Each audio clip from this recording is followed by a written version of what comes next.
Okay, so what we're going to do now, we use Lenz's law to calculate the direction of the current, but now we want to, which gives us the direction of the EMF, right, the voltage. But now, so we know the direction of the voltage, but now we want to get the magnitude of the voltage. So that uses Faraday's law. So here's Faraday's law. I basically wrote it up there. Not completely, though. So Faraday's law is this. You get an induced EMF if you have a change in flux. Now, I'm going to use absolute value signs for now. I'll explain why later. Don't worry about it. Okay. Well, what does that mean?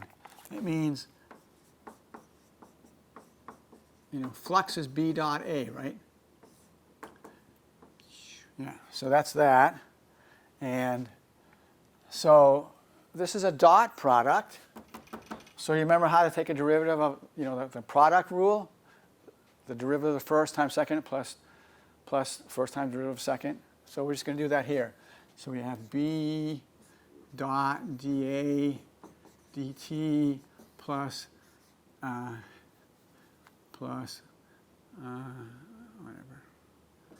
A dot dB dt. Okay, so that's one way to do it. However, or you can just say dBA cos theta over dt. Okay, so however you want to write it. If you change the magnetic flux through a certain region, you're going to get an induced EMF. So that is called Faraday's law. Okay, and again, you get an EMF. Now, if you have a conductor, right? If there's a conductor, then you'll get an induced current, which will produce an induced B field.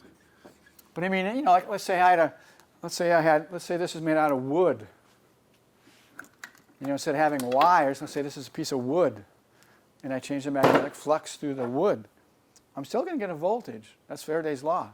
But since it's a piece of wood, which is not a conductor, I will not get an induced EMF. I won't get a current, and I won't get a B field.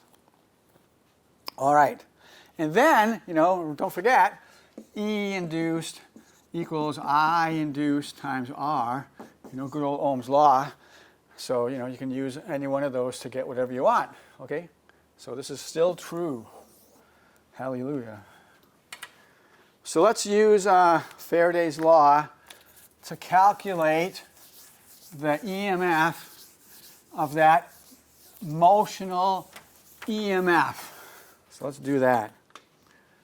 So, I don't want to do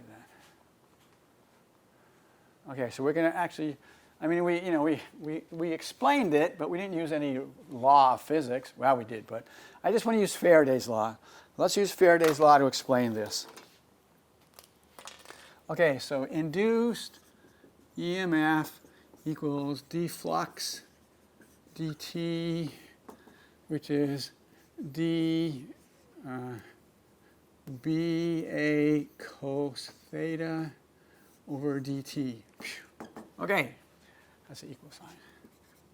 Now, as this rod is being moved to the right, what's changing?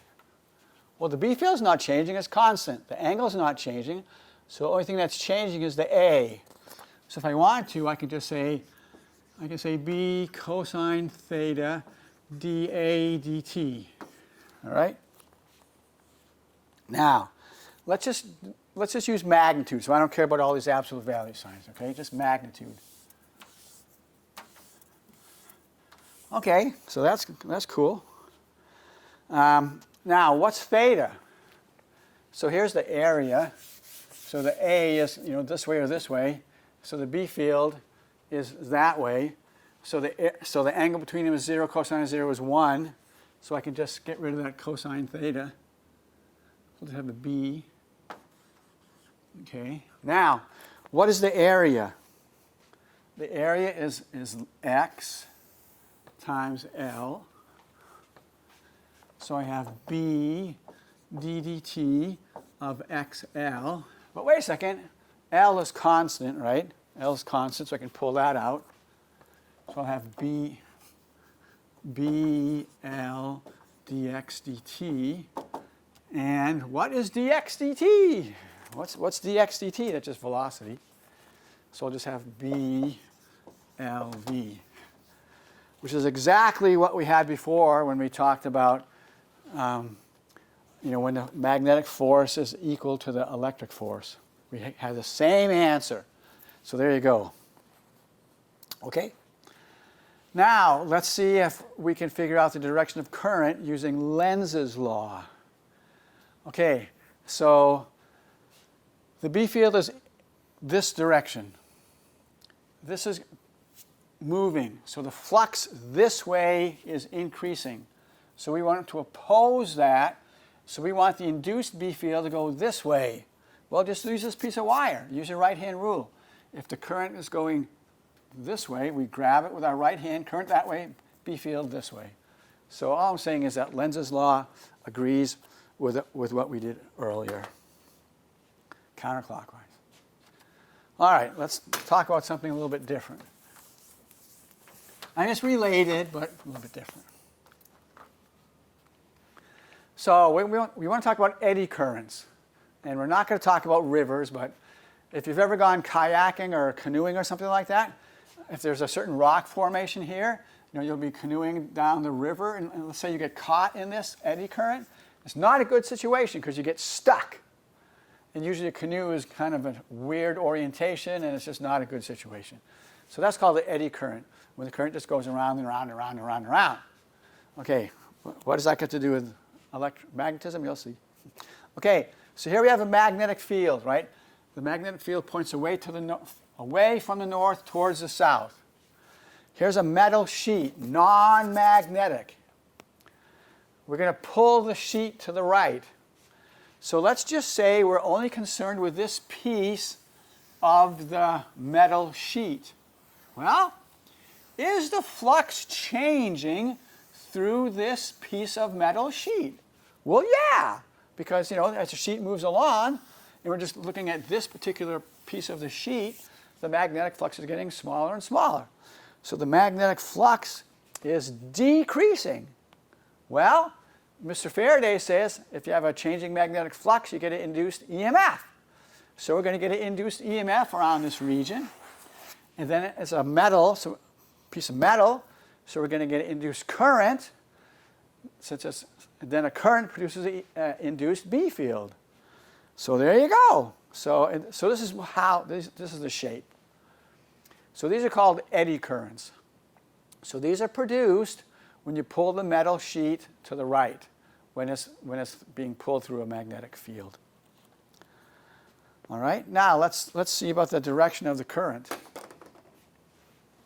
So let's just look at this region. So the magnetic field is this way. This is being pulled to the right.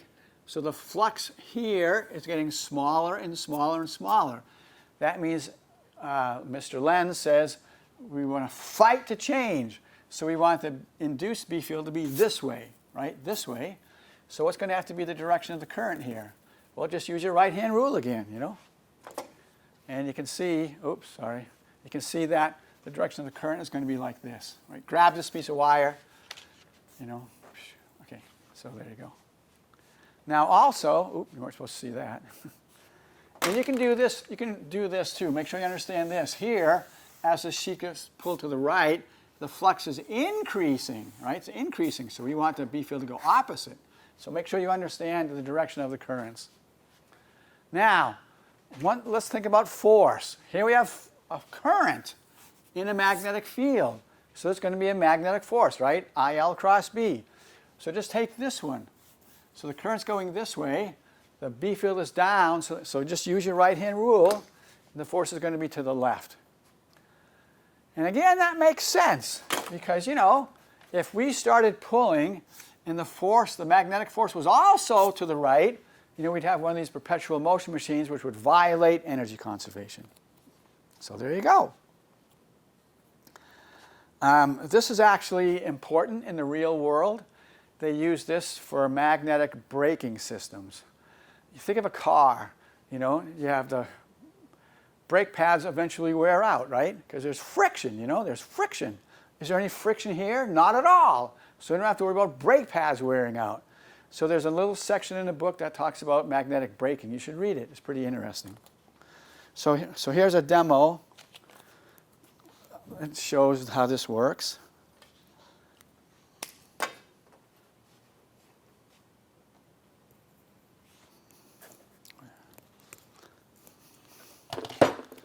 So this has nothing to do with it. I'm just using it to get this thing high.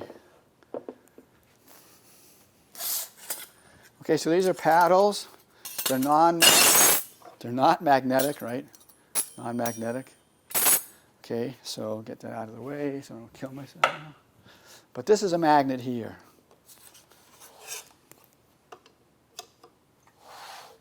Okay, so just watch it swing. Okay, now. Again, it's non-magnetic, right? Okay, so watch. Ah. Come on, don't do that. You notice how it slows down, right? Again, look without. Look without. Okay, so you see that magnetic braking because there are eddy currents. How about this one? Do you think there's going to be eddy currents? If they are, they're going to be really, really small, right? So again, let's watch.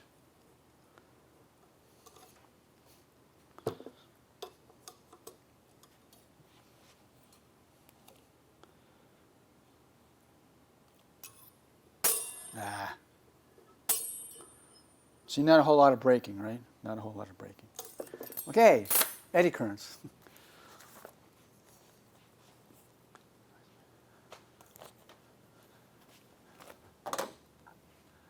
All right, this has nothing to do with eddy currents, but it's a good review question. I've used this a number of times on exams. So everybody pause your video and figure it out. Make sure you do it. This is a good one. Okay, we're back. Okay, so let's see. So this current is going to produce a B field. So you use the right-hand rule on this current, this wire. Thumb is in the direction of the current, fingers in the direction of the B field, so the B field goes like this, right? So the B field is going this way, right? In. Now, the B field depends on the radius. The closer you are to the wire, the stronger the B field, remember? So as this coil moves closer to the wire, the B field is changing, which means that the flux is changing. So the flux is increasing this way. So what did we learn? We want the induced B field to oppose the change. So we want the induced B field to go that way. Well, what's going to have to be the direction of the current? Counterclockwise. Make sure you can do that. That's going to be, well, it's important. And again, a lot of these questions that you're going to see for induction, it's almost like the direction is more important than the magnitude. So you really want to make sure you understand that. Okay, let's see. We talked earlier about the fact that when we change the flux, when we change the flux, we obtain the EMF, right? And then we said that we produced a current. And we also said if you have an EMF, a voltage, you also have an induced E field, right? So, I mean, we just kind of waved our hands and we talked about that. Let's use Faraday's law, okay, to prove it. Okay. So let's say that the only thing that we have is a changing B, just as an example. All right, so we have a changing B, that's all. Okay, so this is just, I'll do it right. So I'm going to use our absolute value signs. Okay, so that's Faraday's law, right? Induced EMF is flux dt, and that's equal to dBA over dt. And again, if I only have a changing B, then the A is constant. So that just means I have A dot dB dt, okay? And I could also write that as A cosine theta dB dt, right? Okay, so this is kind of amazing, right? So, all right, whenever we have this, we have an induced E field, right? Now, what did we just learn? That not only are we going to have an induced E field, I mean, what produces that? Sorry, what produces the E field? A changing magnetic field. So, what did we learn a long time ago? We learned a long time ago that the only way you got an E field is to have something charged. So, if this is positive, you know, it would be like that. If it were negative, it'd be like that. But, you know, the only way we had an E field a long time ago is if we had something charged, right? Charged objects produce E fields. But what do we have now? Now we have, you get a voltage, which means you have an E field if you have a changing magnetic flux. Has nothing to do with charge, absolutely nothing. All we need is a changing magnetic field, and then we get an induced EMF, which means we get an induced electric field. So there's something more than just charged objects that produce E fields. We'll talk more about that later, sorry, but it's later, all right? Okay, so this is what we just saw. When we change the B field, we get an E field. We don't need charged objects. All we need is a changing B field to get an E field. That's going to be crucially important later, many places later. So you want to remember it. Changing B creates an E field. All right. Now what we want to do is we want to study this induced E field. So this is kind of going to be long and sort of technical, all right? So make sure you're awake. So this is, all right, so we're going to talk about this induced E field that's created by a changing B field, right? This new kind of E field. So we're going to talk about it in gory detail. So get ready. Yeah, we can do it. Okay, so here we have a solenoid. Here's a solenoid.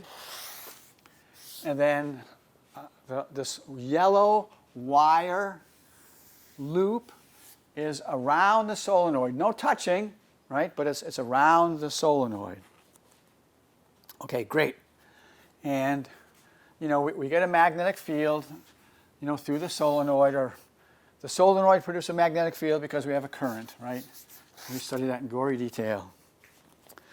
Okay, we also saw earlier that the flux through the solenoid, the magnetic flux through the solenoid was mu naught Ni over L times A. Okay, that's what we learned a long time ago. And by the way, you know, if the current is constant, which it is here, everything else is constant, so that's constant. Okay, so here's, all right, so nothing is changing. Now, so that's the flux through this solenoid. But you know, this yellow wire surrounds the solenoid. So what's the flux through the yellow wire? Well, same thing. All right, same thing.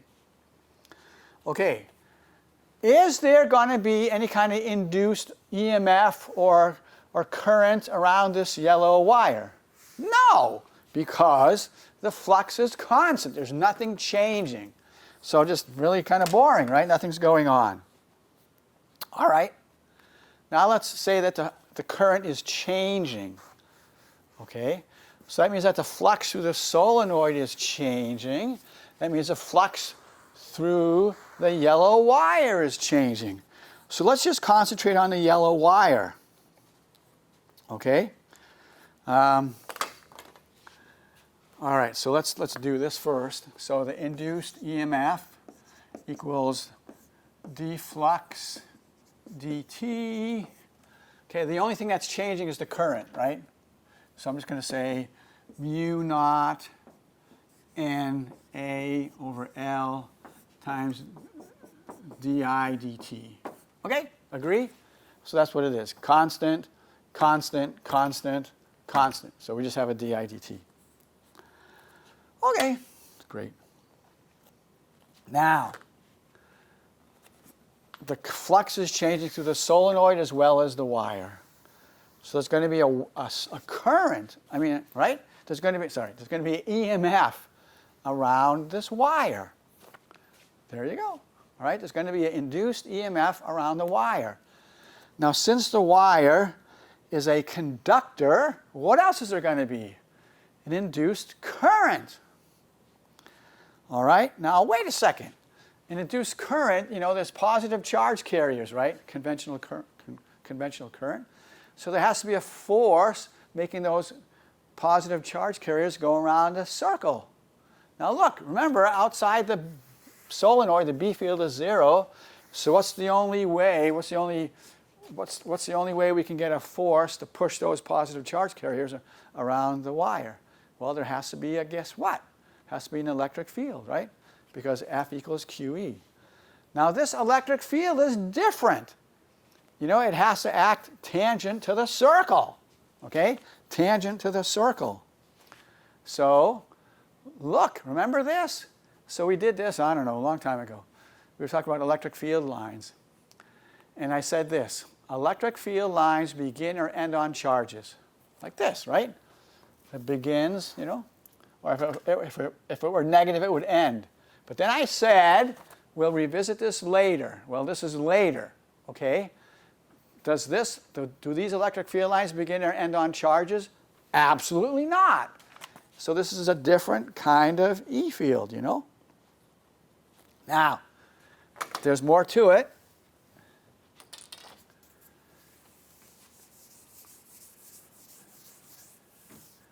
So let's talk about physics 121.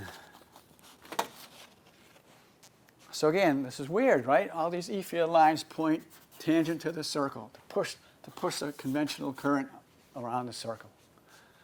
Okay, so this is physics 121. This is supposed to be a circle. So we learned about conservative forces like gravity. This is what we learned. The work done on an object by a conservative force like gravity is path independent. So the work done by gravity for this ball when it drops is the same if it goes this way, this way, this way, or this way.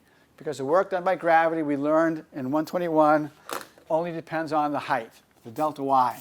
Path independent. Well, if that's, okay, so here. Therefore, the work done on an object moving in a closed path is 0, right?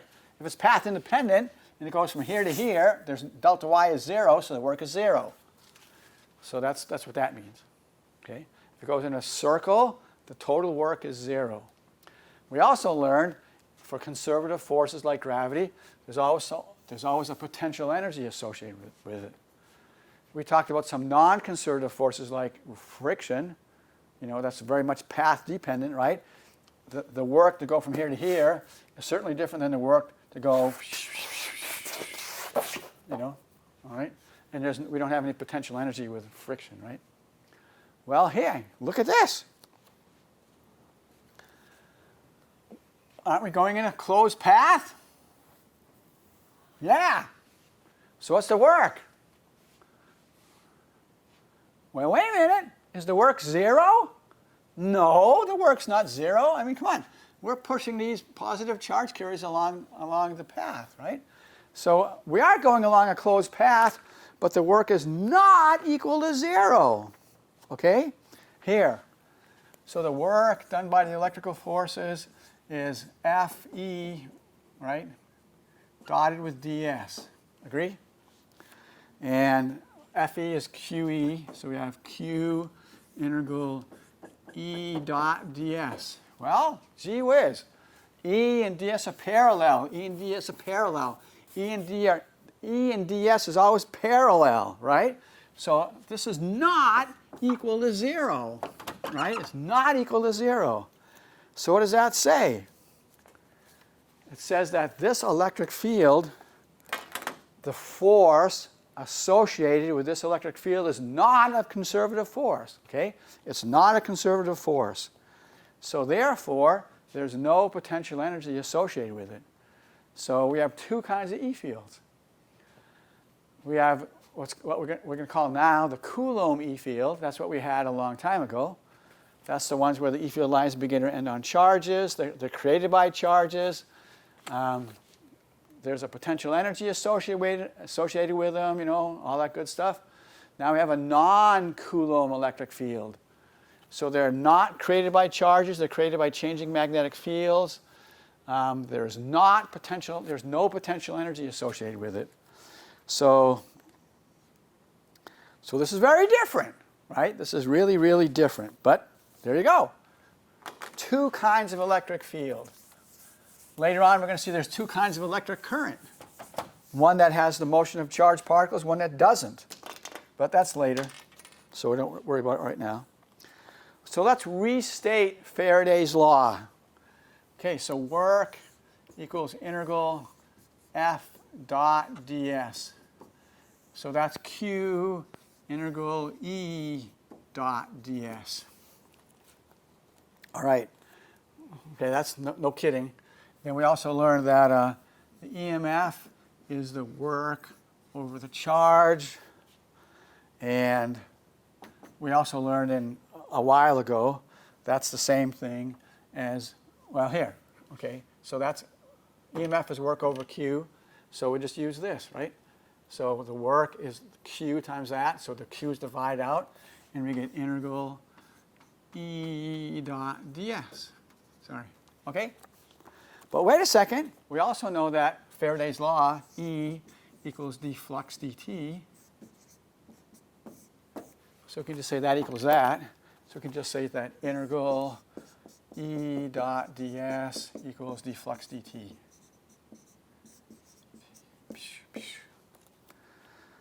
All right, so there you go. Woohoo! I get it here. Okay, just to be complete, let me just say that's E induced. So that's another way to state Faraday's law. So far we've said this equals this, but we can also say that this equals that. All right, so it's a new way to say Faraday's law. All right. Okay, let's quit just for now.